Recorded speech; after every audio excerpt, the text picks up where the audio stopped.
India Australia మూడో test match తప్పక గెలాలి. 4 test, 5 test 3 టెస్టులు గెలిస్తే ఇండియా డబ్బులు తీసి ఫైనల్కి వెళిద్ది. ఒక మ్యాచ్ ఓడిపోయిన ఇండియా ఇంటికి వెళ్ళిపోయిద్ది.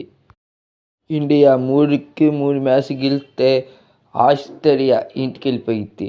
డబ్బులు తీసి ఫైనల్కి నువ్వా నేనా అన్నట్టు జరగబోతున్న మ్యాచ్ ఇది. ఒక సిరీస్ కాదు, డబ్బులు తీసి ఫైనల్కి వెళ్ళడానికి దారి. ఇండియా ఈ 3 మ్యాచ్లు గెలాలంటే రోహిత్ శర్మ, విరాట్ కోహ్లీ, పంట్ మంచి ఫామ్లోకి రావాలి.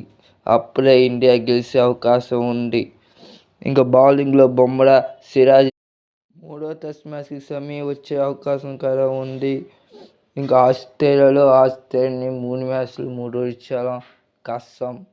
కానీ రోహిత్ శర్మ క్యాప్టెన్సీలో ఇండియా ఏదైనా సాధించగలదు. టీమిండియా అనుకుంటే 3 టెస్ట్ మ్యాచ్లు 3 గెలిచిద్ది. టీమిండియా అంటే సత్తా ఉంది.